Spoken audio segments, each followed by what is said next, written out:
Welcome to Your Passion, Purpose, and Personal Brand. I'm your host, Lisa McGuire. Before we press rewind, I want to tell you why I'm bringing you this episode now.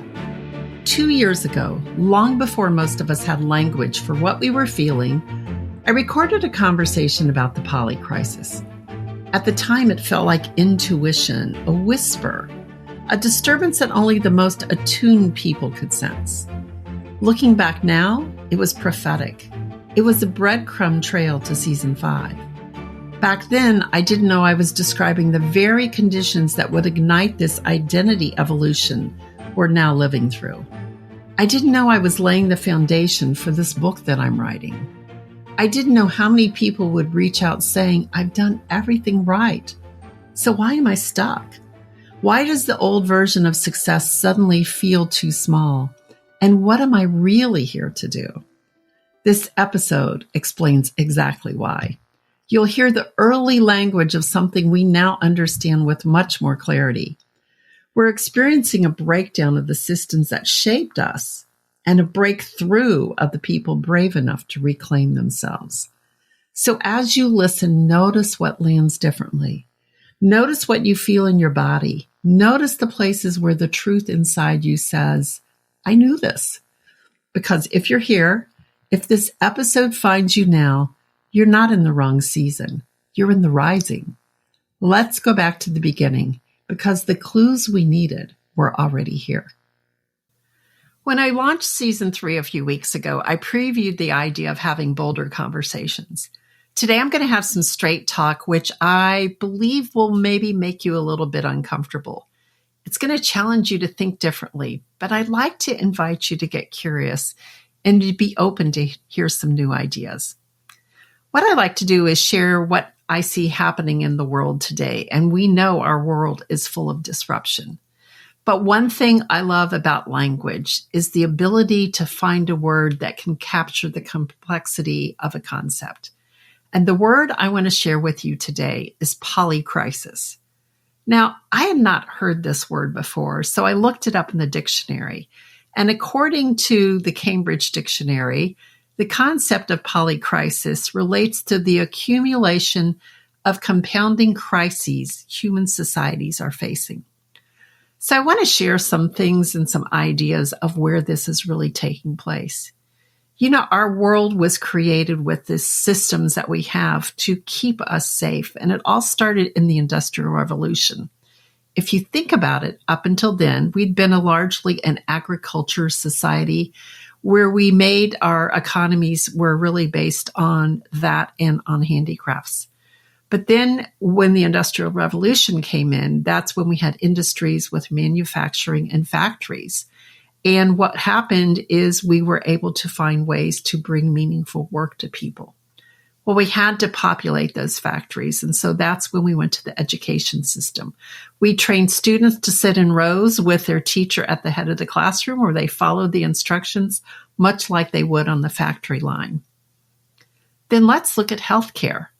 Healthcare went from ancient wisdom and medicine to what we have today, which is known as sick care. We have all these doctors and medical professionals that got into the industry to practice medicine. But what they find is their hands are tied. They can't treat the root of the problem. They have to treat the symptoms with big pharma coming in. And insurance ties their hands on how long they can spend with patients and how long patients can stay in hospitals. Don't get me started on a financial system with that interlocking web of interest rates and how the numbers all interact within the world. And what we find, these big governments who could really settle their conflicts, really promote war because it does bring some economies up to being able to be more productive with the revenue that's coming in.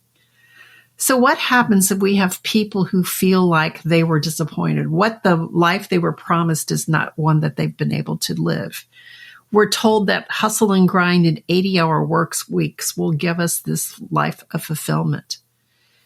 We're taught that to live in the corporate structure, we have to climb the ladder. But what we find is many times we have to walk over other people to get there. We find these people who want to solve these problems. So they decide they want to become a politician. But when they get into it, they find out that politicians, in order to get elected, have to push other people down. It turns into this game of name calling. And really, once you get into office, you have to play the game to be able to stay there. Then let's look at religion. Recently, we've discovered religion has become more about man than it was about God. And we have these religions which are based on love that villainize other denominations when you don't join their team. We have people who are judged by the color of their skin, what they believe, and how they choose to love other people. So these disruptions that we see all around us is this crumbling of these systems that were created to make us safe. So you see the dilemma. Success has been painted as this destination of a dollar sign. And when people reach it, many people are not finding happiness.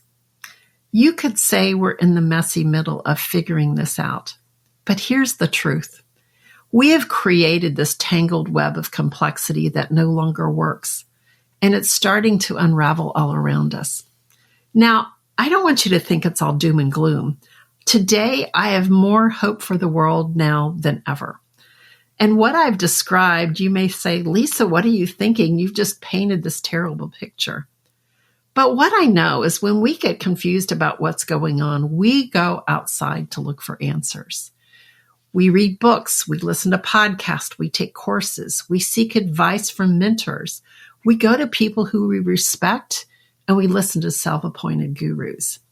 It would be easy to throw up our hands and not know where to turn. But this answer is incredibly simple. We look outside for answers, but we're looking in the wrong place. The answers we're looking for can be found deep inside of us. Now, I used to hate it when people would say this. If answers are inside, then where do I look and how do I know where to look? It starts by realizing that no one is coming to save you. There's still a lot of good things about the systems that have been created, but I just pointed out there's some things that could use some improvement. Who's going to fix it? We are. As a member of the bigger collective, each one of us bears responsibility for doing our part, of sharing that light that we're brought into the world with and shining it on the darkness that's out there. Here's what I know about the human experience. It's one in which we've learned to live in separation. We weren't born this way. We were conditioned into it by our parents, our teachers, what we learned in the educational system and social groups. We learned that to survive, we had to become like everyone else. When I talk about living in separation, I see it in two different ways. First, we've been conditioned to believe that if people aren't like us, don't look like us, have different values, different cultures, different customs, or make different choices, then they must be wrong. And we do this to convince ourselves that we are right, when really what we're doing is we're trying to convince ourselves that we're safe. We are taught to other and marginalize people rather than being curious about their differences.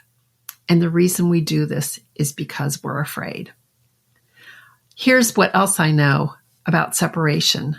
I believe we all were created from a divine source, from a bigger power.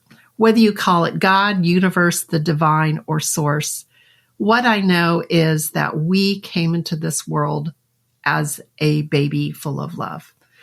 We had our parents who were then to help us transition, and they were to love us. And when things got difficult and they were not able to do it, well, it couldn't have been them because they were perfect. So what was wrong? It had to be us. We started doing what we could do to help make ourselves feel safe. And this is where we started to learn that to get their attention, to get their approval, we had people pleasing. We had to perform. We saw the power that came in when we didn't feel worthy was by making other people happy, by keeping the peace. And so what happens, we started creating these stories where we started living someone else's story and burying our story inside. So what I know is when we look at these things, how do we rescue ourselves? And here's what I see are all around us, is we are in the middle of an epidemic of reinvention. When systems no longer work, we do what we can to save ourselves. We've seen lots of ways people will reinvent themselves. Think back to 2008 when the economy collapsed. There were so many people scrambling for a new path for survival. And the pandemic, most of us had been moving along, living the life we were told to live. And then this virus came on the scene. Now, when it was on the other side of the world, it was news. But when it came to our neighborhoods, it was real. When people started to travel and it became around us, it was something worth paying attention to. We would quarantine ourselves. We created these small social circles to live in. We found that we were struggling to find hand sanitizer and masks. We started quarantining ourselves. We were meeting virtually for meetings. We put up walls and created 6-foot barriers. We went to school and worked remotely. We were even washing our groceries so we didn't get sick. Because we didn't have to commute for work, our homes, which previously had been shelter, became oasis. And we had time to stop and look and say, what is it that we're doing? Is this really all there is? This prompted a movement that I have not seen slow down. As a matter of fact, I have several clients that have come to me, and it typically happens starting at the age between 40 and 45. They're asking questions such as, what am I going to do with the rest of my life? What can I do to make sure when I get to the end of my life, I don't have any regrets? And why am I here? What am I going to do to fulfill my purpose? What's happened is many have reached mastery in their careers. They're no longer inspired and challenged, and they've stopped growing. So they're looking for a spark. What I'm noticing is their current identity and the values of who they really are is not aligning with the life they have created and built. They've covered themselves up with stories they were told how they had to live and who they had to become, and they've become lost as a result. By reinventing themselves, they can feel that they're living more authentically in alignment with their beliefs and desires and how they were designed. This desire for reinvention is going to be a motivation to lead them to take new risks, explore new pathways, and create new visions for their lives. It's going to be exciting. And the transformation they will experience to live in alignment with who they are will help them create that personal brand of integrity to live in wholeness. It is what will lead them to come back home and discover that legendary self. So join me next time when I share some more thoughts on when and how reinvention takes place. And until then, I would really love it if you enjoyed this episode to share it with others and leave a review. And if you've made it this far, I trust you got what you needed. I want to make sure I'm creating value-filled content you can use. So if you have any questions or ideas, feel free to reach out. Thanks for spending time with me. I'll see you here next week. You just listened to a message from 2 seasons ago, but if it feels like it was meant for you today, it's because it was. Everything I shared back then has now become the lived reality of the clients, the leaders, the founders, and the high performers I work with every single day. The systems are still cracking, the noise is still loud, the world is still shifting, but here's the part we understand now. The only stable ground is the truth of who you are. If you felt something wake up while listening, if you felt the friction of your current life rubbing against a future you haven't stepped into yet, if you felt the whisper of your essence saying, pay attention, then this isn't just a rewind, it's an invitation. I wanted to let you know I'm opening applications for those who want to work with me beginning in January 2026 to discover who you really are, what you're here to do, and how to articulate it in a way that the world can feel. If you're ready to step out of the performance, out of the proving, out of the old script, this is the moment. Your next chapter isn't waiting, it's calling, and it's time to answer. Thanks for being with me today. If you're watching on YouTube, I'd really appreciate it if you give the video a like and subscribe to the channel. It's how more people follow the show. And if you're enjoying this content, please reach out to me. I'd like to know what resonates with you. So until next time, until next week, go chase your passion. It will reveal your purpose and take you on the road to discovering that legendary self. We'll see you here next week.